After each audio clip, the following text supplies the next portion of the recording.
So just like Edoras, Rivendell has gotten a bit of a makeover, as I'm sure you can see from the map up in the top right there. And it is now actually something where a bit of strategy might be called for, whereas before, which, if you look over here, you can still see parts of the map as they once were, but there are also much larger sections here, so you have a sort of small settlement. Obviously it's not fully accurate to how Rivendell was portrayed, but to be honest with you, it would be impossible to do that with how Medieval 2 works. And really, this is a much, much more fun map to play on now. I would never play on... I've only played on Rivendell like 3 or 4 times in the past, including Vanilla, because it just wasn't a particularly fun map to play. It would always turn into a grind. But now, just like Edoras, in particular, it will give a little bit more of, well, a few more options to the attackers. You know, the defenders obviously still need to defend, and we have 3 Elven armies defending.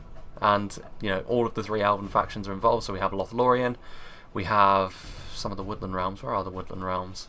They're around here somewhere. Well, here is all the Lothlorien troops. We also have the High Elves and the Woodland Realms, of course. Now, it would be quite difficult to go through all of their compositions because they're all intermingled. But they have all of their strongest stuff, essentially. And a few Cav units as well, which is interesting for a siege battle, but they can have their uses. Are these the Noldors? No, these are the Elder Royal Council, so basically the same sort of thing. So yeah, all of the most elite Elven units are here, so 3 Elven factions, and then the attackers. One thing that is worth saying about this map, before we get going, because it is immediately relevant before the battle even starts, is the sense that you can only attack Rivendell from that area over there. There are 2 initial roads, and then they fork off into 4 different approaches into the settlement. Now, it may seem like you could just park your attacking army at the top of these cliffs and shoot down with your archers and such, and initially we thought the same as well, but you can't actually approach the cliffs as the enemy armies if you're attacking anyway. You can't actually get close to the edges.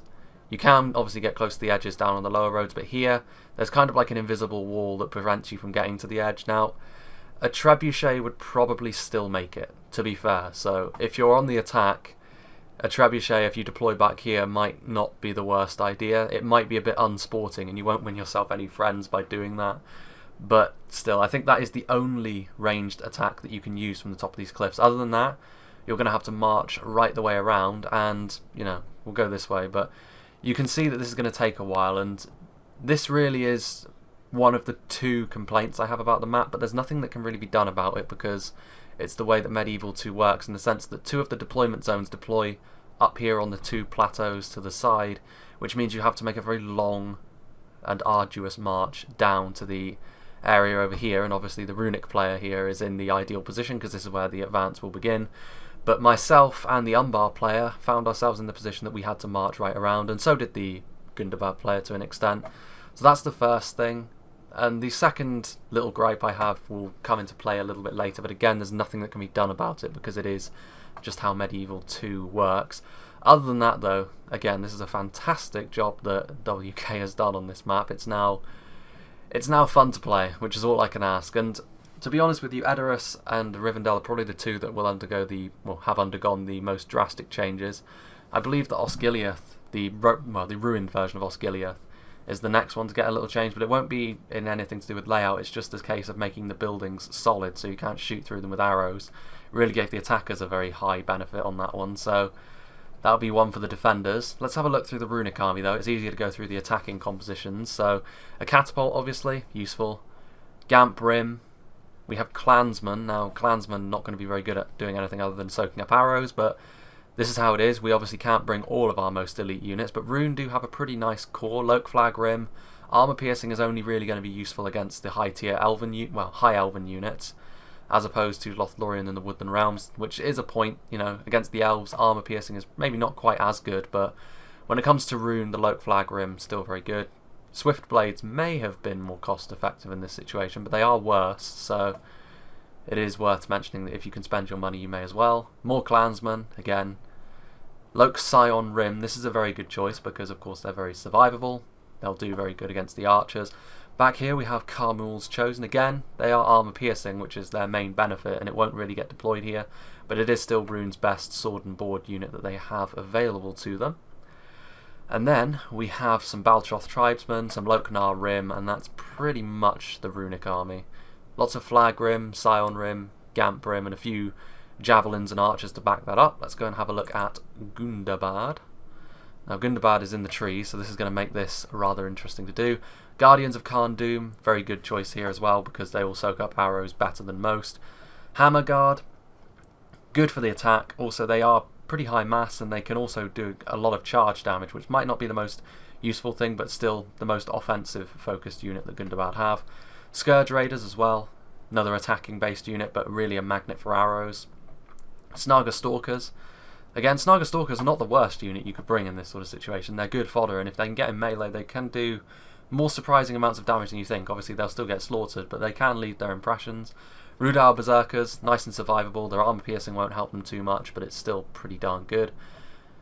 The Gundabad players deployed initially in a very interesting way, but I guess they didn't need to bother with deploying cleverly when we're all going to be moving down to help Rune. Witch Realm Blackguard, very good choice, very survivable. And we have more Guardians of Khan Doom. I love the Guardians of Khan Doom and their shields. We have the Witches, that's another good choice, but you have to be careful that they don't get in range of the archers, otherwise they will be absolutely slaughtered. Trolls of Gundabad, again, you know, you're always going to see trolls from an orc faction.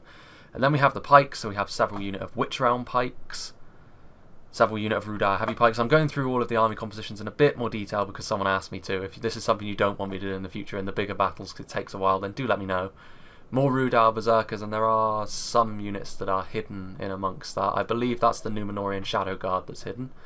If we look over here with my army, I'm playing as Isengard. If we scoot through these trees, playing on high graphics would be nice, but of course, when we're actually playing this, we have to make do with nice 2D trees. So I've got Half-Orc Spear Guard, again, going for the survivability there, but I also have a lot of, all of my offensive-based units all work on armor piercing as well. So again, it might not be, Berserkers in particular might not be the most efficient unit, but I figured that if I could get them in amongst the Elven units, they would do enough damage to make themselves worth it. So I gambled on bringing a unit of Berserkers. I don't know why I'm carrying these ladders still, I should have dropped them immediately, because you don't need any sort of siege equipment. But you have lots of units of Uruk-hai infantry, of course, that was obvious. Their shields, pretty good armour. Dunland clansmen to pad out my army. Pikemen, just in case we get involved in a nice elongated choke point battle. Isengard are pretty good with that. The crossbows, again, I'm not going to be able to... I've certainly got the closest range skirmish force, but it is potentially very, very damaging if I can get it in position. So I'm going to keep these guys back until the end, which was my thinking initially, but I may be forced into supporting my ally more quickly than that. I've got Dunland veterans as well, a couple of units of that. I've got a catapult in amongst the mix as well, another unit of clansmen, and that's pretty much it. Trolls of the White Hand and Nazkai are the other two units that I bring to the table. Finally, we'll go through Unbar. We'll go through the Elven factions as the battle is underway because it will more easily separate out. So we have Abrazanim Nardubawib, pretty well armoured archer, not a bad choice. Better than the Belagir archers in this situation because otherwise they'll just be easily picked apart. They probably will still be easily picked apart, but they will at least put up more of a fight.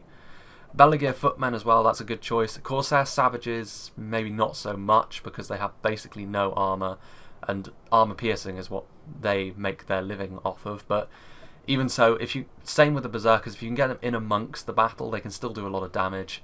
Harbingers of Castamere are fine enough because they've got such good armour and such good defence that, you know, they can live with it. More units of Harbingers of Castamere, so he's got 2, which again, that's pretty good.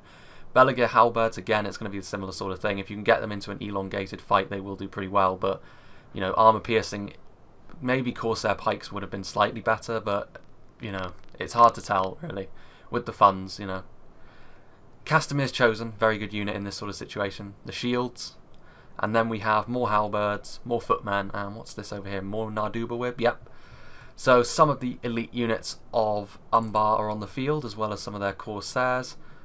So we'll start, and there is going to be a lengthy cut, because honestly, moving all our armies into the position where we could start advancing felt like it took as long as the actual battle itself.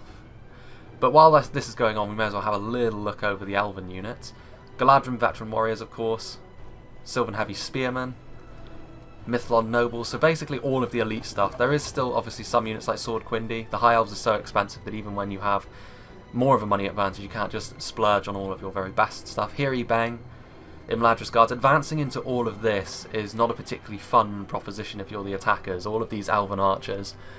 And the Elves in this patch are pretty strong, especially now that the High Elves have been given Where are their Noldor?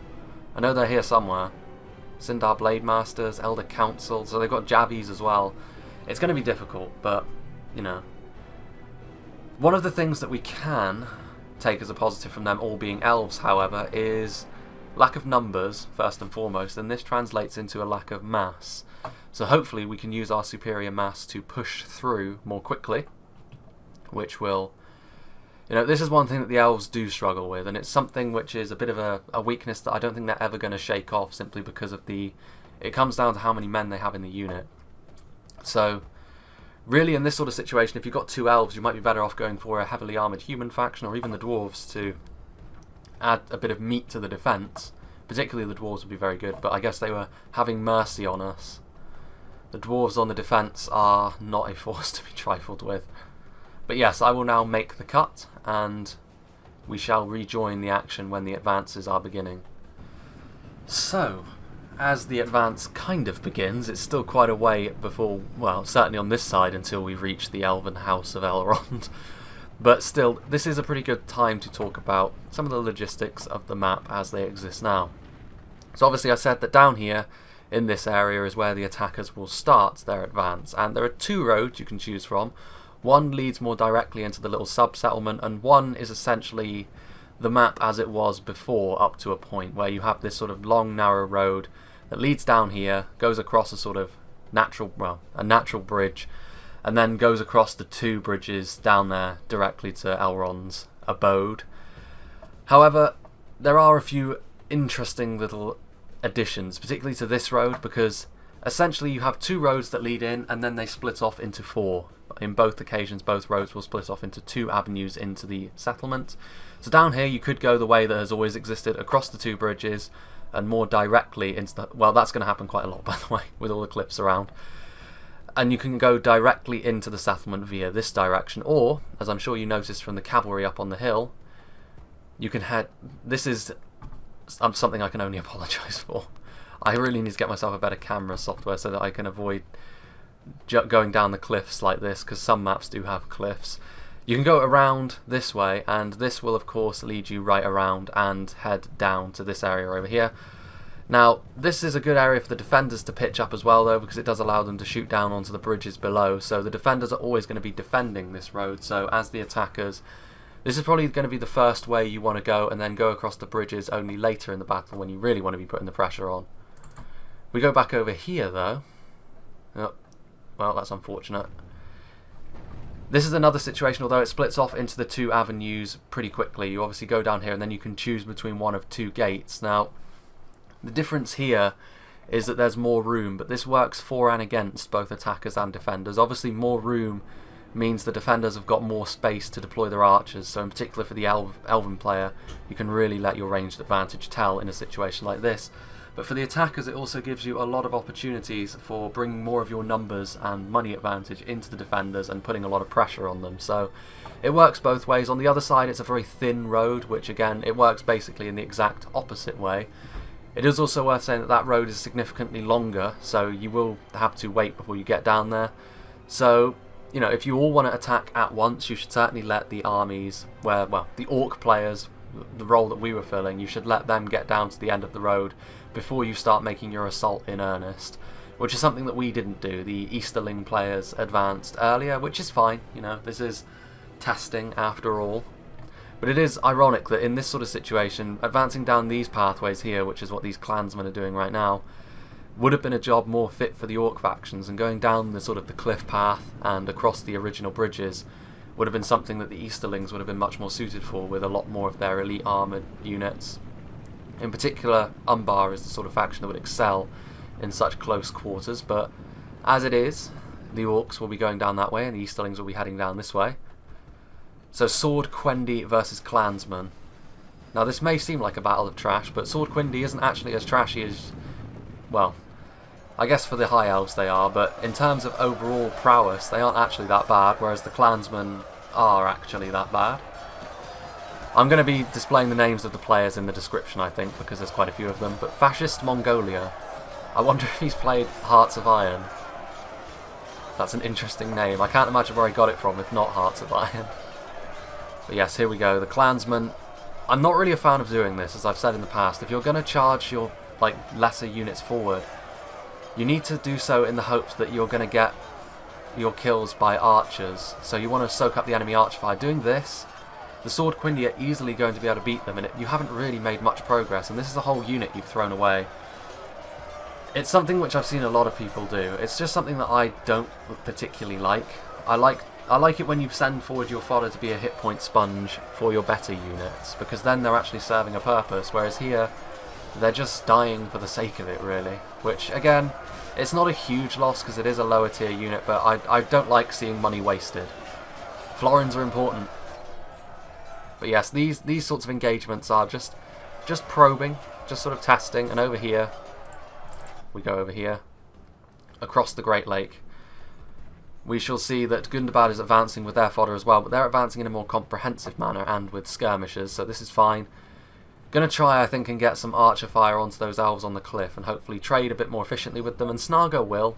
Snarga are pretty, you know, as long as you use them correctly and they don't get mown down in seconds, they can actually establish themselves and pay for themselves very easily. But I think we will go back over here because that advance is still happening, and again another unit of clansmen went up, and again they've been met by a unit of sword Quindi. Quindi are going to handily beat clansmen. Clansmen are exceptionally cheap though, so then again, you know, it's pretty obvious why they're cheap. They are wearing robes, their shields are made of basic wood, and you know, their weapons are barely fit to be farming implements. Meanwhile, the Sword Quindi, I think, the fact that the High Elves often need to pad their army with Sword Quindi is a bit of a weakness for them overall, but the Sword Quindi themselves are not a terrible unit. Certainly under a lot of archer fire, I would say that they are fragile, but the High Elves often have the archer advantage, so it's a bit of a non-issue in the most part. But yes, what we really need to be doing is putting more pressure than we're doing on these flanks, but it does look like Unbar is sending up their Corsair Savages. This is a prime target for some of the lower tier archers that the elves have brung to really pay for themselves very, very quickly, because these guys, also the fact that their armour piercing isn't going to help them against Quindi too much. Also, they're advancing in a very strange looking column formation. I imagine they're in loose formation, which is not a terrible idea. We look over here. Again, these are just the initial engagements. The real fight is yet to begin, so to speak. These Corsair Savages. I am a big fan of the Corsair Savages in Umbar's roster, but not in this situation. Not against the Elves. Against the High Elves, they could pay for themselves, perhaps against some of the units like Smiths of Eregion, if you're able to really weaken them and surround them, but even so, the Corsair Savages are certainly something which is much better against the Kingdoms of Men, such as Gondor. Can even pay for themselves kind of easily against the Dwarves as well, so more units are coming up. Baltroth Tribesmen. Not a bad idea to bring them up just in case the High Elves or any of the elite units come forward, trying to push us out more quickly. Now, Loke Gamp Rim is a pretty good unit. They're pretty tough, but under archer fire, particularly Elven archer fire, they will fold pretty quickly, so it's a good idea to put them behind this rock. Let's go and have a look over here. Ooh, if we look over here, I think the cavalry made its move. So we have Elder Kingsguard. Now, taking them out is not going to be an easy task. They're very, very tough. A lot of Snarga died in that, but it is just Snarga, and there are enough of them here, and there are Snarga archers, so what the hell just happened there? Oh, right, they're hidden. That's right. How lovely. But yes, the archers are in position, and even though the archers will barely scratch a unit that has 3 hit points, it is worth saying you don't want to lose your hit points to Snarga arrows, because later on in the battle, that cavalry could prove to be very effective if it's saved up in the right manner. But if we go back over here, there might be another cut at some point, because obviously there are lulls, particularly on our front, where we have to make a very long walk. Over here, the Sword Quindi have taken a few more casualties, but they chopped their way through these clansmen very easily. Now, however, the archers are firing, and they're firing into this unit of Belagir halberds. That's a very nice call, because the halberds are pretty tough, but not to elven archers. The Quindi would not be able to kill them very effectively in melee, put it that way. But under archer fire, these savages and these halberds, which I said in the very last video I did, are a very good combination against a faction with heavy armour. And as you can see, the Quindi Armour not really too important to them. There's some Gamp Rim waiting in reserve. Again, they're good versus armour, and it's a real theme, to be honest, with a lot of the Easterling armies. They're effective against armour, but they maybe lack a little bit of, like, well, if you look at Rune in particular, what makes some of their units good, like the Carmel's Chosen and the Gamp Rim, is that they're effective against armour. It's not really going to serve us too well here, but the Gamp Rim themselves are still pretty damn good. They're a pretty good unit to hold the line, but we don't really need to hold the line as such, we just need to smash through it. The Gamp Rim, I would say, would be worth saving up for when we're in the interior of the settlement and we need to sort of support our position. That's why I brought my pikes anyway. I wasn't expecting them to survive the Elven arrow onslaught, but these Sword Quindi cheering, rightfully so. They've managed to beat back a unit of clansmen and a unit of savages with the support of their archers, and this is the problem we have with this attack, is if we attack piecemeal, we're going to be playing into the Elven hands, because they have got a lot of archers waiting for us. It's a real problem we have. Now, my army was started the furthest away, and I'm going to be supporting my ally on that front by advancing along there, but spoilers, it's quite a while before I actually do anything. Now, sending up a solitary unit of Gamp Rim is something which I would certainly not say is a good idea in this situation, because they are a pretty good unit, and they are going to get shredded. They are going to get massacred by the Elven archers. And rightly so, he retreats his Sword Quindi, because the Sword Quindi would not win in melee, and he doesn't need to engage them. In this sort of situation, they will all be dead by the time they reach the Elven lines. I mean, that is brutal. If you look at all of the Elven archers, there are Sword Quindi in reserve, waiting. But here bang on both flanks. There's also a unit of Elder Enway archers, and the Elder Enway archers are good versus armour, so this is, quite frankly, bullying to the highest extent. I'm surprised they're still eager with how many casualties they've taken in quick succession, especially from range. They are going to get into melee against these Beng, but they're not going to get anywhere because they're not in formation, they're getting shot in the side. Oh dear. What a bloodbath. If we look over here, down into the pit, this is a little bit better, but then this is because the valley here kind of provides a natural shelter from the archers. But even so, there are still Elven archers holding the line. These Sword Quindi were kept in position so that we couldn't overrun them. There's another unit of Sword Quindi behind them though, so the Belagir Halberds and the Gamp Rim will not fall in melee to the Sword Quindi, but the problem we do have, of course, is that there are still archers, and there are Imladris guards stood right there. And Imladris guards will hold the line effectively enough against these guys to allow the archers the time they need to attack. We go back over here. Whoa. So heading up onto this cliffside pathway, all of the Snaga are exhausted, but they're hoping to get a few decent volleys off onto the Elven defence over here. Now once again, the Elves are using the Sword Quindi as the first line of defence, which in this situation is good, because it would take a unit of genuine quality to smash through them very quickly, and if we sent one of them up, well, they would get shredded by archers, so we're not going to be doing that.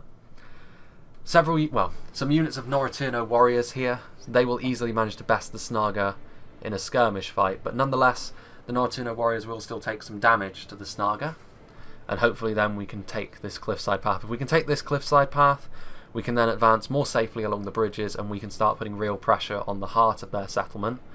All the while our allies will continue to make the frontal assault over here. Now if we look over here, of course, the Gamp Rim were slaughtered very unceremoniously. Sword Quindi moving back up into position. Sorry about that. Abrazanim Nardubawib. Now this is a unit of archers which is actually pretty hardy in terms of taking damage, but as you can see, they're very quickly falling by the wayside to the superior Elven archers. It's an interesting move to charge the Sword Quindi out, to be honest with you. It might have been worth just leaving them in a defensive position, simply because then you could soak up a bit more fire with your shields, and you wouldn't have to charge into the arrows, which is just going to, well, it's going to end in tears for the Sword Quindi. But with the support of their archers, they will still at least get to the enemy lines. If we look over here, so the attack was, well, mildly successful. Have a couple of units of polearms. This is something that, again, I know that I'm being a bit of an armchair general saying what people are doing wrong, but still, these polearms here, they'd have been much better off staying back there. You know, just charging them in like this is just going to get them killed. And as they charge in, especially to Elder Enway archers, I mean, the effectiveness against armour of Elder Enway archers makes them so dangerous for this sort of thing, because these two units are pretty tough, but they're not going to get very far against these guys. Especially not with Imladris guards right there, and even in melee the Elder Enway archers are still pretty damn good. So, again, it's a bit of an unfortunate situation. They're now getting surrounded by Sword Quindi, so the attack on this front has not been particularly cost effective for our Easterling allies, I fear. They do still have a lot of men left though, and they do still have a lot of good men left. The Scion Rim in particular, and the Harbingers of Castamere. Now, I have brought over a couple of units of my own. I have my... wait a minute. No, they're the Balaguer Footmen. Where did my... there they are. So I brought over a couple of units of Half-Orc Spearguard and my Berserkers, because I did figure that this is where the majority of our losses would occur, so I did want to at least support our allies in that situation. The Berserkers I would hope to get into melee against some of their units so I could start doing some cost-effective damage, which is what we need now more than ever. Unbelievably, these Sword Quindi have actually proven themselves to be very effective at doing this, but then that's more because we decided that we would not support our Narduba Whip. You know, a lot of Balaguer footmen swamping them would pretty swiftly bring about the end of a shaken unit of Sword Quindi, but unfortunately it would also bring us into range of the archers. You can see those fire arrows in the distance.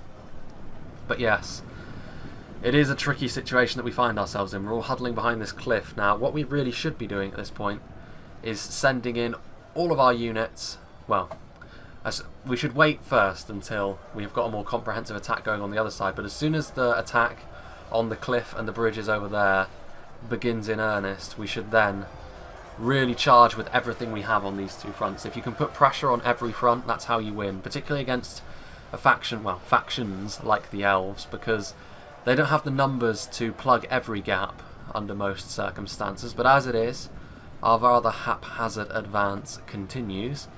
More Balaguer footmen moving up.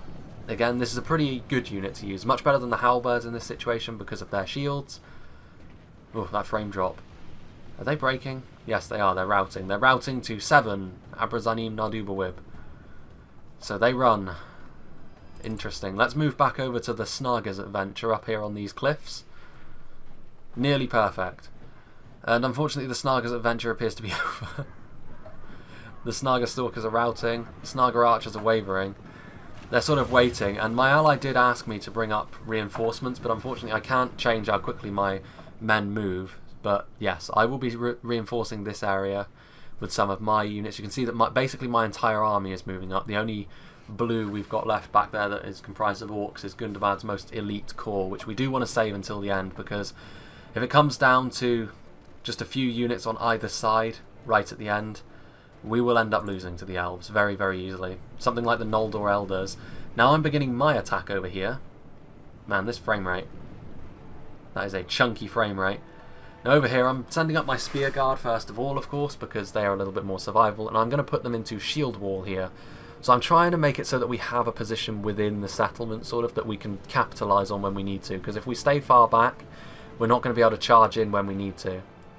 Now if we look over here, the attack has gone a little better, to the point where we are actually starting to puncture into the settlement and have more of a presence. But sending in one unit at a time like this is a very, very bad idea. I've said it before and I'll say it again.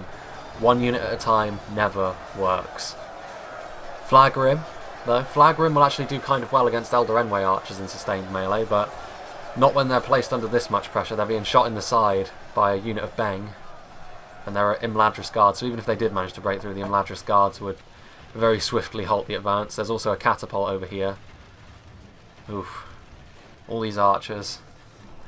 See if this catapult gets a nice shot off on these Gamp Rim. No, not Gamp Rim, Flag Rim. Oof. Close. One more shot. The third catapult is yet to... oh, it did. I guess it just missed. The Nar Rim are also getting absolutely shredded, and really this is the situation. We were never going to win the skirmish battle against 3 Elven defenders. However, we can put pressure on them, and the Elves, they will fall off the cliff faster than any other faction because they have fewer men. So we can only keep up the assault and hope that eventually they start to buckle. At this point, if they had one of their factions as like a human faction with a few more numbers, I would be weighing our chances rather poorly, because if we look over here, we are 14 percentage points behind, which is pretty significant. Now if we look over here, My Spear Guard are in melee against Sylvan Heavy Spearmen and Sword Quindi. In Shield Wall they will actually last quite a long time. However, my ally wasn't willing to send up his footmen initially, so I decided to just send in my Berserkers. Hold the line, get him into this area where the wall is starting to falter. And Berserkers should do a decent job against Spearmen that are out of formation like this, so as long as the Berserkers pay for themselves, they will have been worth it, because they can get a surprising amount of kills pretty quickly. Now if we look over here, we can see just continuous catapult volleys. This is a pretty nice defensive position though. It is going to be very difficult for us to break through this, but as long as I can just do enough damage with the Berserkers, I'll be happy with my contribution on this front. Unfortunately, the Berserkers are also a magnet for arrows because they don't have much defense, they have no armor. The only thing that keeps them alive is the fact they have 2 hit points. And then there's the catapult over there, which is worryingly starting to turn its attention towards me. And I'm in a very tightly packed blob, so one nice shot could basically finish me off. The Runic advance has basically been routed as well. They've been pushed back to the gate, or the gatehouse. It's not really much of a gate, is it? It's more of an entryway, we'll call it. Those catapults are menacingly looking in my direction. Meanwhile, we go back over here. Starting to send forward some units of my own up onto this hill over here. And I'm going to send forward my Dunland Clansmen and allow my allies' archers to start having a bit of a skirmish fight with them. There's not many Sword Quindi here, so my Dunland Clansmen should be able to keep them occupied very nicely. Meanwhile, it says the battle is still very much in our favour, and you know, the balance of power is still in our favour a little bit, but the amount of losses we've taken have been pretty substantial so far, so the Elves couldn't really have done much better than they've done up to this point, but time will tell. As always with defences, it's really the late game where the advantage the defenders have built starts to evaporate, and it's how big that advantage is will depend on how well you ultimately do. But if anyone can hold out with less numbers, it's going to be the Elves. There's still Archer Fire coming my way, Sindar Archers as well. Sindar Archers are armour piercing though, so attacking the Berserkers with them might be a little bit of a waste, if that is indeed what's happening. It's hard to tell with all the arrows flying around. Interestingly enough, I am actually starting to cause a bit of damage to them. At least they're starting to lose the stomach for a continuous grindy battle. But if he leaves this one unit of spearmen in melee, then the Berserkers will slowly start to chew through them, and the Spear Guard are there, trying to provide a shield for the Berserkers. And they're in shield wall as well. At this point, I would say my ally needs to get ready with the Beligir footmen, because my men over here will eventually start to lose heart, and that was an absolutely horrendous catapult shot. I remember seeing this when the battle was actually playing, and I was like, oh my word, he is absolutely massacring his only unit that he's got left over there. So yeah, a bit of good fortune for me there, it must be said. The catapult decided it didn't want to be on the Elven team anymore, and instead decided to give us a real helping hand, because that unit of spearmen is now basically defunct, especially with Berserkers stood right there waiting to capitalise. So yeah, that was very, very unfortunate. But these things happen, it is the risk you run. Again, that's kind of unfortunate as well, because 2 decent shots went flying over my men. Again, I'm in shield wall, so one good shot is going to basically clean out a whole unit. Meanwhile, if we look over here, again, down into the divot. Unbar are starting to move up, again. Leading with halberds is not going to be good for them. Halberds are going to die pretty quickly. The footmen will perform slightly better. They really need to get into melee against some of these foresters of Haleth and Sword Quindi. Just get into melee in some way. If you stand there, you're just going to get shot.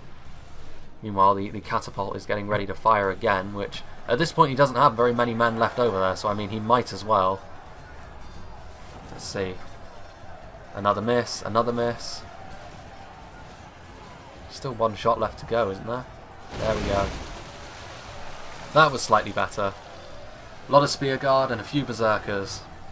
So it still doesn't quite make up for basically killing a unit of spearmen, but even so. Back here on these cliffs. Now my clansmen won't do a particularly fantastic job in melee against Sword Quindi anyway. But this is made worse by the fact that they're being shot in the side by archers. This isn't really too much of a concern for me, because really all I wanted to do was just hold them back. Now, I was beginning my advance across the bridge at this point. And this brings me to the second fact about this map, which I don't like, but this was present in vanilla, and it will always be present. It's these bridges, because if you make an attack order on this unit over here of Linden Longspear, say, and you're stood on this side of the bridge, your men will turn around and start running up the cliff as if to go around, like these Dunham veterans are doing. In order to go across the bridge, you need to make a move order to this middle section somewhere, which is usually this little bit of grass here, and then move across the bridge. Otherwise, they will deem the fastest route to the enemy is by going all the way around. It sucks, you know, and it did also cost us a few men, but it wasn't too bad. But yes, we're starting to make our attack over here as well. Lots of units of, well, 2 units of Uruk-hai infantry, a couple of units of Scourge Raiders, hopefully backed up with the veterans that started going the wrong way initially. But yes, 1 unit of Linden Longspears is not going to be sufficient to stop us for very long, but they do have a defensive position here, which is going to be pretty difficult to break down. He's got 4 units of Sylvan Silver Spears ready to cover these archers, and then he also has more units in the background. Particularly his Cav is something that's to be worried. You know, my crossbows could do a decent job against the Cav, but they're much more likely to just get shot by the Elves. Now if we look over here, when the enemy lines buckled a little bit, my ally did send in his Belagir footmen, which is a good move. As long as you can occupy as many units as you can, this is a good thing. Sylvan Heavy Spearmen being supported by Sylvan Heavy Swordsmen, that's a pretty potent combination. So we're not likely to break through here. I still have a few units of Berserkers and Spearguard alive, but not many.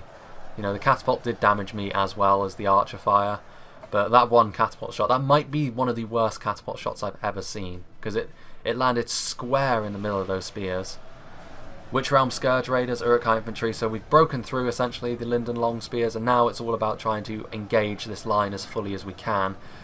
This is still a bit of a problem for us though, because making this attack stick is going to be tricky, but we figured we needed to get into the battle as quickly as possible while our allies were still alive, because we did notice Unbar and Rune at this point were flagging pretty badly.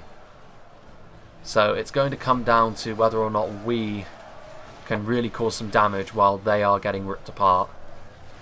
There are still archers over here though, Sentinels of the Woodland Realms, a few units of them, and now they're bringing over some Elder Council, which is bad news for me in particular, because a lot of my Uruk-hai infantry are up here. Elder Council will rip through them in a hurry. Is there still Linden Longspears over here? No, there isn't. Okay. So we managed to get across the bridge with what I like to call acceptable losses.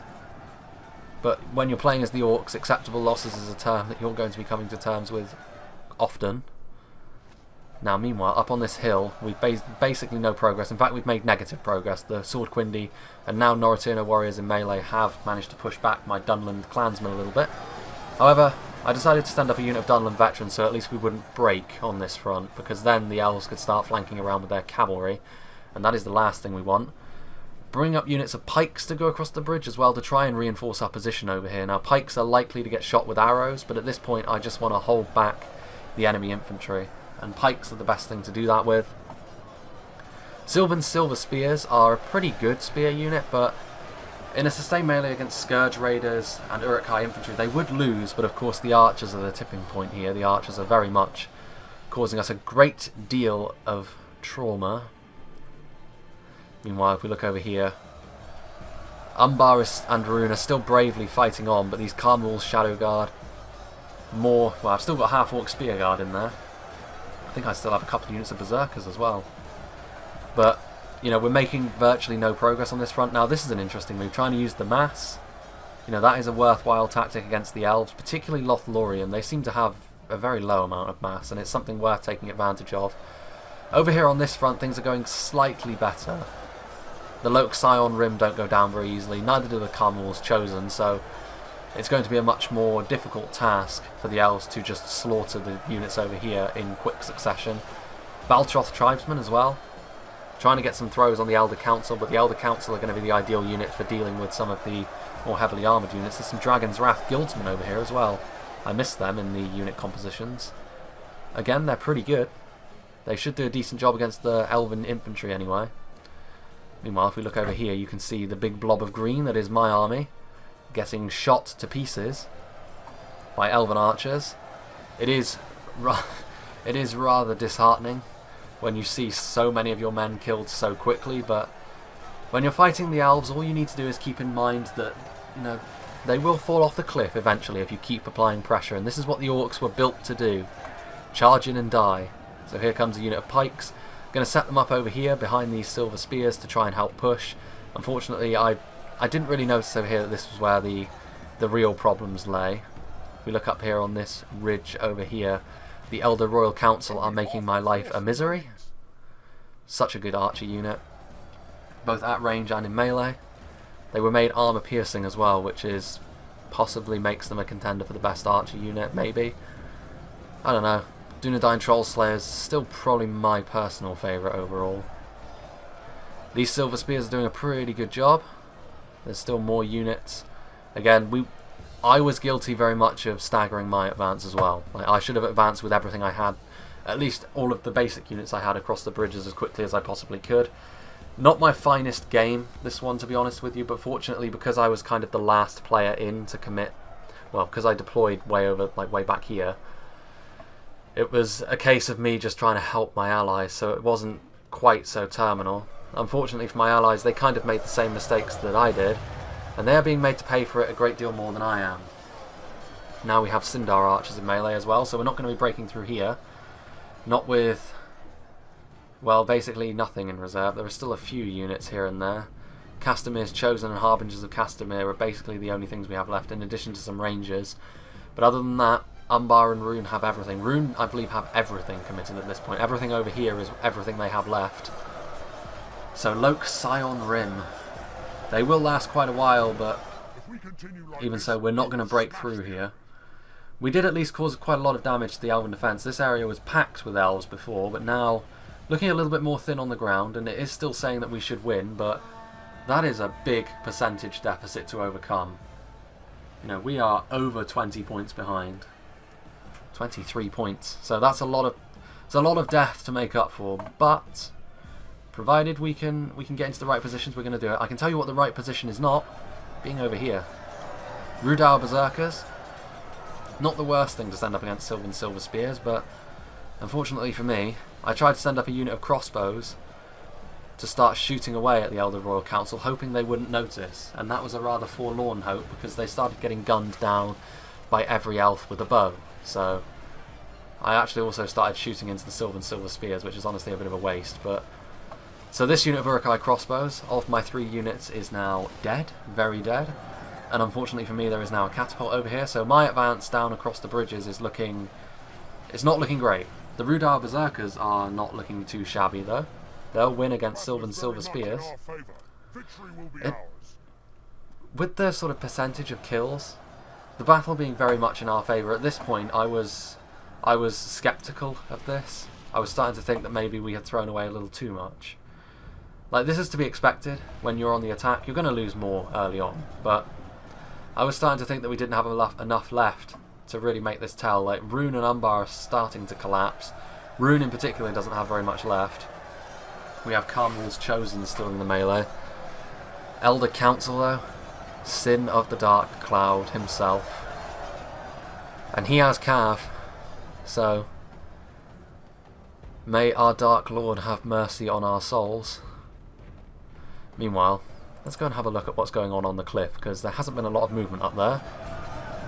And that is because it's largely still just a matter of our garbage trying to overwhelm. We couldn't afford to send our units of genuine quality up here, just in case our lines elsewhere started to fall apart entirely. My veterans are doing a slightly better job here, but there aren't very many of them left. And there are Snaga, there are still clansmen, but over here eventually our numbers will tell. So the elves, I think they were content to just keep this place secure for now, because they're winning on every other front, so for them this is still just fine. Over here our assault has not gone, it's not gone in a stellar fashion, let's put it that way.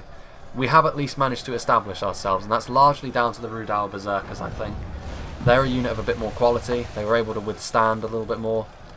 My pikes just took a hefty catapult volley. We have at least managed to get a front line going though. Having said that, we need this front line to hold for quite a while so that we can get through that cliff defence. So we have managed to stabilise things somewhat over here. Meanwhile though, the Easterlings were never really meant for taking casualties to the extent that they were forced to this time. The Elves are starting to make some moves outside the gate once again, so once again we've been forced out of Rivendell over here. Having said that, the units that Unbar has left are units that are pretty darn scary. Harbingers of Castamere and Castamere's Chosen. They do not go down without a fight, particularly to Quindi, but over here I think what he's doing is just making it so he can't advance, trying to do as much damage to these guys as possible, but they will at least hold. So we do have a front line that's working for us over here. Now, unfortunately for me, I believe this was my catapult. Yes, it was. I tried to move up my catapult to support Rune, and unfortunately for me, there was an enemy unit of cavalry. And also this front line collapsed and they were able to run around, and they rightfully identified my cav while I was microing my front line on the other front. So my catapult proved to be a waste, but I guess that's karma. You know, the enemy catapult did more work for me than I could ever hope my catapult to do, really. I never have the best of luck with catapults, I fear. Now if we go back over here, our front line is still holding. But unfortunately, Mithlon Nobles, not the easiest unit to break down. Imladris Guards have come over here, I think, sensing that this might turn into a bit of a grindy fight with the pikes. The Elves have committed their own pikes. The problem is over here is we're pretty reliant on these Rudar Berserkers managing to hold. Other than that, my pikes could easily be flanked. I've got some Dunland veterans still in the fight. So I decided to send up my trolls to try and do some damage, try and get them in the mix, and try and make it so this front line won't collapse while our cliff assault happens. Now the trolls, unfortunately, they're a big target. There are only 9 of them. They're being shredded by Elder Royal Council. They're all bloodied up. They're starting to die already. It's bad news for me, and even if I charge them in and around here, going after these Sentinels of the Woodland Realms, I noticed there was units of Lang, there was Galadrim veteran warriors, and I realised my mistake, and I realised that I should have committed these trolls up onto the cliff instead. But you live and you learn. So once again, one of our strong units has been unceremoniously thrown away. Unfortunate for us. I still have a unit over here. I believe that is still my catapult crew. I think one of them did survive in the end. But if we look over here, the Elves making their presence felt. Have a unit of Naru Royal Archers up against Sword Quindi. The Naru Naaru. A player has admitted defeat, and that was Rune. And to be fair, well, there goes the Unbar General in his archer unit. He died to Quindi. How shameful. But yeah, the Rune player admitted defeat. He did need to leave, to be fair, and he only had this unit of Scion Rim left. So to save our enemy having to chase them down all over the field, we had Mercy. Now this is a sight we really didn't want to see. Elder Kingsguard. This is a situation in which Umbar is not going to have a lot of fun, because these Castamere's Rangers are going to be absolutely squashed. There goes the Runic General. So for the Easterlings, this battle was a chastening experience. For us over on this side, though, it's starting to look a little bit more bleak as well, because when our allies fall, we're going to have to deal with the full might of the Elven army. And as you can see over here, we're starting to be flanked. So this front line, not looking so great anymore. My trolls were unable to staunch the bleeding for long. And now the Rudar Berserkers, they're starting to fall. There are only 40 of them left, being attacked by Mithlon Nobles. And I believe, yeah, there's Elder Palace Guard. Elder Palace Guard will rip through Rudar Berserkers. My pikes, while they'll hold pretty effectively from the front, they will not react too great to a charge from behind by Hirti Lang. So this was the moment when we decided to stake everything on the cliffside approach. So we would send all of our units up here, at least that was the idea. You know, it's difficult to get all of your men to march in the right direction when you're dealing with terrain like this, I suppose. Witch Realm pikemen. We do still have pikes, so the cav is perhaps not the biggest problem. We have Rudar heavy pikes as well. But now more than ever, the importance of pushing through here is apparent, and my ally did what I should have done in the first place, and that was use his trolls to just break the will of the Elves up here.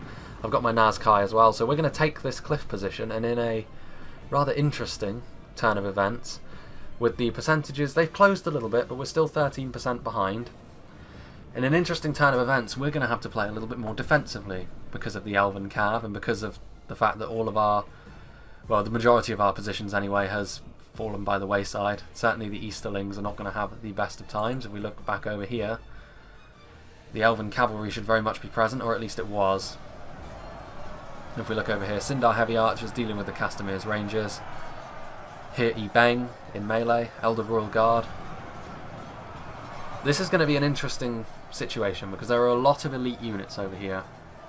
Elite units that we don't want to see on our front because, honestly, between me and Gundabad, we do have some elite units, but not enough to deal with the level that the Elves can throw at you. So what we want is for the Unbar player here to use what he has left, the Harbingers of Castamere and the Castamere's Chosen in particular, to do as much damage to these Elves as possible. And then hopefully we can bring those percentages back in line a little bit more. But look at the death over here. It was a costly assault. I think you'll agree. All of those green cloaks though, that catapult volley. Even with that catapult volley, we were still unable to make it tell. Now if we look over here, the final stand of my pikes fighting back to back. They're shaken. They're falling by the wayside, being attacked in the back by Sindar Blade Masters and Lang. Mithlon Nobles from the sides. Elder Council from the front. This is too much for simple Uruk-hai wielding pikes. They're wavering. So this is the end for our front line over here. Despite the fact we managed to get it established, we let it go somewhat.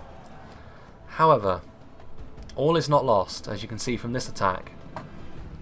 And this is a front line in which the Elves will not be able to flank around us. Usually, the numbers game is something that is won by the evil factions, but here it's starting to look a little bit more desperate for us. Now if you look at the percentages, you know, we're still behind. 12% now, so we have pulled it back by a further point. The real problem we have though is how much of that is made up of Snarga. You know, that's a worry. It is a worry. The balance of power has still not budged. It's still saying it's slightly in our favour, which is interesting. I don't really know how it's calculated, but the Elves have certainly had a successful battle so far. Look over here, that's some Naru Royal Archers, so he's running around with them, trying to make it as difficult as possible for them. Castamere's Chosen, he is actually making some headway over here against some of these elite units. Elder Council, Elder Royal Guard. Really though, it's this cavalry that's going to be the problem. The Elves are going to win over here purely because of this cavalry being present. They might take a few losses to the cav unit though, which is absolutely okay from our point of view. And if we look over here, you know, the Elven catapult, we are rather fortunate is no longer in operation because, well, I say that Elven catapult is not. This Elven catapult very much is. A nice hit on those Rudar heavy pikes, and now the Snarga archers are routing, but they're routing into the Elves. Breaking our way through Staff Masters and Imladris Guards is not going to be easy, but we do have the tools to do it. Because we have trolls, but more importantly we have the witches of... Where are they? Where are the witches? Well, they're around. Gundabad has witches, but also a unit I neglected to mention I brought. Uruk bombers. So between witches and bombers we should be able to get our way through a grindy battle very quickly. There's Saruman. But also my crossbows are going to come into their own here. I hope anyway. Because I have the angle here to really deliver all of the stopping power of my crossbows. If we look over here, the trolls. Trolls will do very, very well against Sylvan Staff Masters. Not so well against Imladris Guards. But you can't have everything. Sword Quindi are in there as well. Let's go and check in on Unbar. See how they're doing. Oof, going under the map. The last of the Unbar resistance is here. They are actually winning in melee. Castamere's Chosen. Harbingers of Castamere. Castamere had some high standards, let me tell you. Castamere's Rangers. You know, they're not quite as tanky as their brethren, but they can do a lot of damage at range. That cav, though. The enemy is still in command of the castle, very much so. The town centre is way back here, so rushing the town centre is not really an option regardless of where you start. Unless you like to try and jump to your doom off the cliff, but I think it's good that you can't approach the cliff and just shoot down off it, because then that would make it horribly unfair, and not everyone who plays online is very sporting. These Staff Masters are really getting a pounding from these trolls. It's interesting the Elven approach over here. They are obviously running a little lower on archers now, and we are also making an assault over here, so it's not just a one-front battle. Sentinels of the Woodland Realm are the primary unit that is over here, as well as some Imladris Guard, but the Witch Realm Pikemen and I believe the Hammer Guard are over here as well. They should pay for themselves very effectively against such weak units in melee. Now, getting my crossbows into position. They're still sort of trying to sort themselves out. I still have some Dunland clansmen ready to join the front line. I'm also sending up my bombers. I'm hoping to get a few volleys off with the bombs. I've never used the Uruk bomb as well. There was the version of them in Moss, which was horrendously overpowered because it was literally like modern day grenades you were throwing in quick succession, as opposed to the Nafatoons, which were... Now, here are the crossbow volleys. And immediately I decided to go after the Sindar Blade Masters because they don't have shields and they are a very damaging foe now. The effectiveness against armour of my crossbows isn't really all that important at this point. I just need them to get kills. Need them to get kills pretty badly. We're now only within 4% of one another. And I actually think a lot of the credit for that goes to the Unbar infantry over here. Because it managed to win on this front despite being charged by Cav. There aren't very many of them left. But they did a very, very good job, I think. And now, with our position, we should be able to pull it back. So it was looking a little bit bleak after a while, but now it's looking quite close again. The Elves are charging uphill into pikes, so they're not going to make much of a breakthrough there. My bombers are facing the cliff. Now, I didn't have a good shot on the enemy infantry over there, so I decided to instead shoot into the backs of these units again. Sentinels of the Woodland Realms were not what I was going for. It was the Imladris Guards I really wanted the kills on. And as you can see, it was looking bad for us for a while, but the Gundabad player had enough left in reserve to still make this a close fight. So it really comes down now. The ball is back in the Elven court. Can they make the most of what they have left and prevent the percentage bar from falling into our favour, of which it is now dead even? So these crossbows I'm using, they're going to do a lot of work, and I don't think the Elves have got much left in terms of ranged power to deal with them, and this is where all the death earlier starts to pay dividends. As the Orcs, don't be afraid to lose a unit or two. Try not to do it without any reason, of course, but sending them to die for the cause is all part of playing as the Orcs. And Isengard, while they may have a little bit more quality and depth than some, they are still all about that sort of thing. Acceptable losses, these Rudar pikes at the front, they'll do a very good job. The only shielded pike unit, I believe, that at least uses their shield. The Gamp Rim, of course, have shields, but they have them on their backs. Sylvan Staff Masters.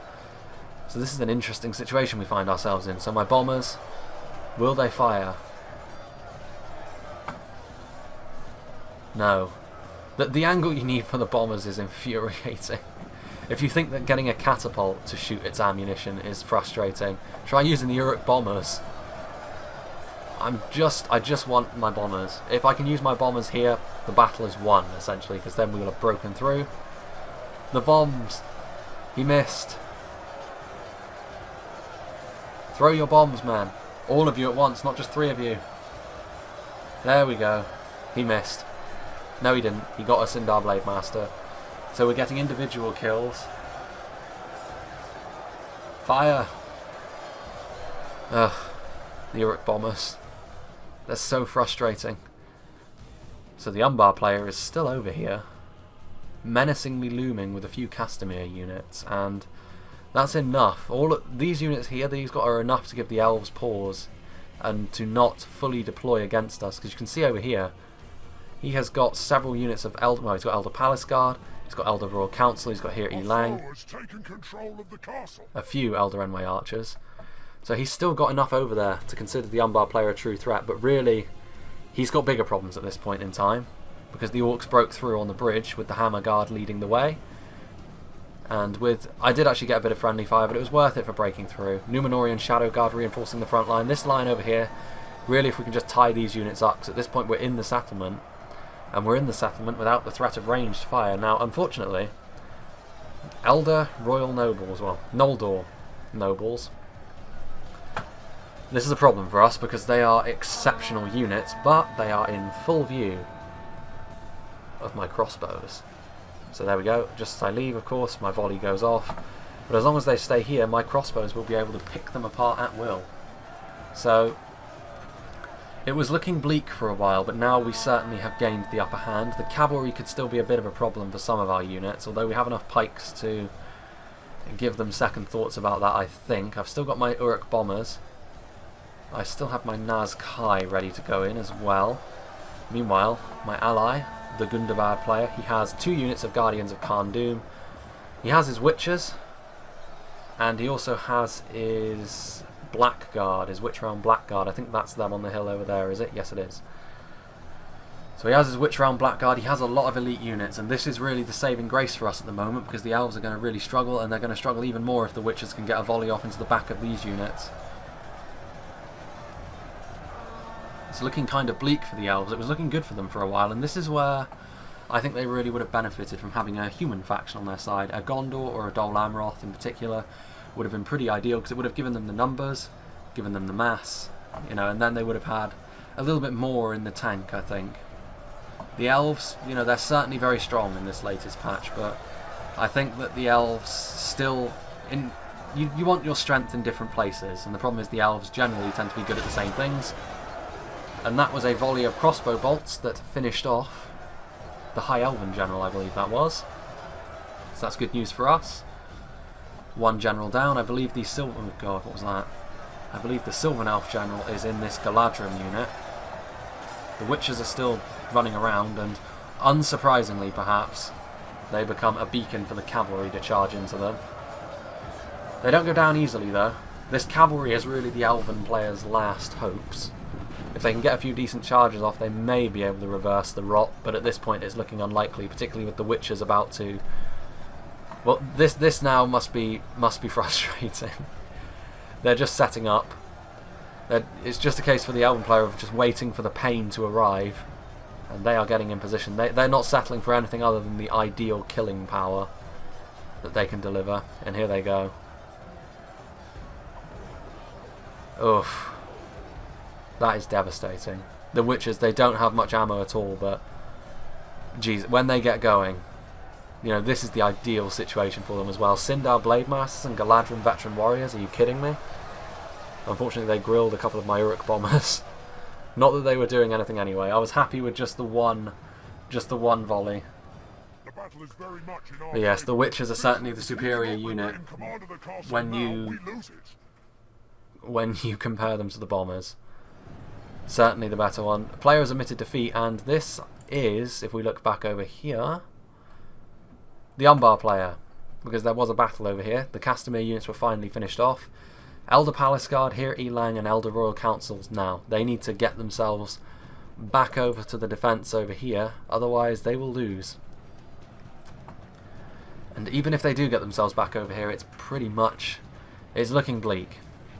The Guardians of Khan Doom are strong enough to survive the immediate pressure, and then we have crossbows. My bombers on a flat surface would be able to loose their bombs. We have Blackguard, we have Nazkai. At this point in time, with how good our remaining units are, we have crossbows as well for the range threat. It's starting to look more and more in our favour. When we hit the 85% losses mark, we seem to kind of run away with it, because we've only lost 4% since then. And that is the cliff I was talking about. The Elves fall off it easier than any other faction, and the Orcs can withstand it. The metaphorical cliff, of course, not the physical one that's right here. Now this cavalry unit is determined not to give up the fight without getting a few more charges off. And there goes this, well, that's the Lothlorien general. So at this point in time there are 3 generals left alive: the Woodland Realms, myself, and the Gundabad player, who is bloody hell. Where are we? Okay, hold on. R9Z10, who is Gundabad. Lord Shroud was playing as Umbar. Fascist Mongolia was playing as Rune. That's a great name. Then of course we have Rekrias, is that the name? Playing as Lothlorien. We have WK, who is responsible for this map, so all the credit goes to him, playing as the High Elves. And then the Woodland Realms, of course, being played by the one and only Sin of the Dark Cloud. Now these Lang are going to get mobbed pretty quickly by Guardians of Khan Doom. So the town centre is now under immediate threat. Sin is really the only player with many units left at all. Elder Royal Council, they won't go down easily. Neither will the Elder Palace Guard. These are one of the strongest units you can use overall. Again, I want to talk about these guys as a unit in their own right. They're similar to the Nazkai Bodyguard. I didn't bring the bodyguard because I didn't have enough money. There's the bombs. I managed to throw a couple of grenades. Go me. There's my Uruk bombers. They're very tired, despite the fact they've managed to throw approximately 6 grenades between them.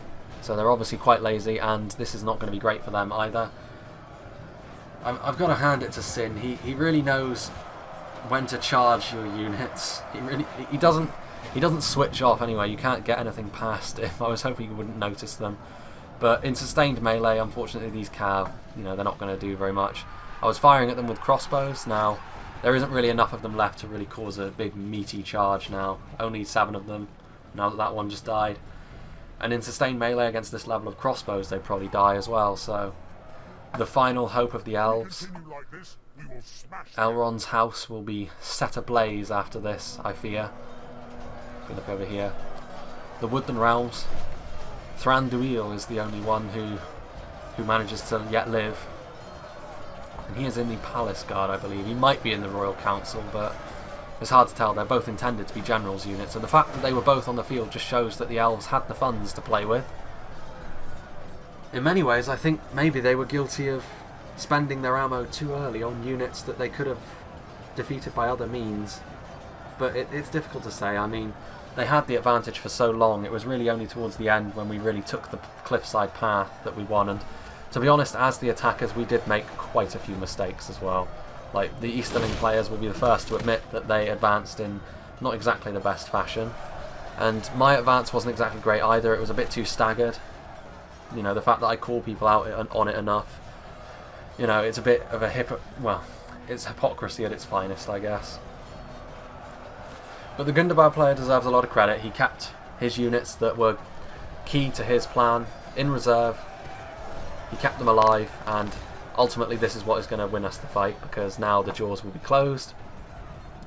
But the Elder units will not go down easily, so let's fast forward a little bit, shall we? This is going to be it. You can just tell the pikes, they won't kill them off very quickly, but the Nazkai will if they get into fight, I should say. Apologies, my allergies have still been pretty bad. Well, if we look over here, Elder Palace Guard, only 8 of them remaining, but Sin is determined to fight to the last man. In fact, let's slow this down and just see how much of our army is left, because all of it is over here. So this is the entirety of the attacking army now. 2 units of Uruk-hai crossbows and my Nazkai and a couple of my bombers were all I had left. Gundabad had Guardians of Kharn-Dûm, Blackguard, and Witch Realm Pikemen and Rudar heavy pikes. So it wasn't a runaway victory. I still say that if they had a Gondor or a Dol Amroth, they probably would have won. Just because the numbers would have been a little bit more favourable to them, but... Trying to outlast so much numbers with 3 Elven factions, it means that you've put all of your eggs into one basket somewhat. The poor Runic player, the first one in, he got picked apart so easily by the Elven bows, but in the end that did actually help us. So WK with the High Elves getting the most kills. It's pretty good kills all round. I mean, Lothlorien could have standed to get a bit more, to be honest with you, which is... It's odd, because Lothlorien really did a good job against us on our front. I wonder why they didn't get as many kills. Anyway, if we look at my kills, it's pretty obvious where the Uruk-hai infantry that I sent in first did okay. A lot of them, not hugely impressive kill numbers, but this unit of Uruk-hai crossbows, the 304, that was the one that killed the Noldors. It was the one that was on the hill. It did a lot of damage. For me, this was my contribution, and it was what helped us advance. But the Gundabad player was our MVP, and according to the kills here, WK was the MVP for the enemies, but all the Elves did a good job really defending. Myself and the 2 Easterling players could have stood to do a little bit better. Been talking for so long. This one was an elongated battle, but this is Rivendell. It's undergone major changes, and for the better, because it's now a battlefield in which there is actually multiple ways to go about it. I believe that Osgiliath is the next one getting a few changes done to it, but I think that's only to make the buildings solid. As far as anything else goes, that remains to be seen, I think. I'd like to see some of the old maps redone perhaps a little bit, but some of them don't need it. Minas Tirith, obviously.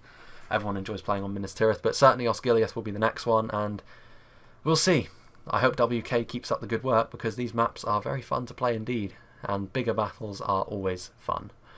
So I hope you'll enjoyed that, and I don't know what will be next, honestly. I really hope that I can get the mid-tier infantry done, but it is something that deserves a bit of attention, so if not that, hopefully another battle, and if not another battle, then I'll get another quantity versus quality done, because people seem to quite enjoy those as well. So I hope you enjoyed this, and I hope you'll join me for the next video.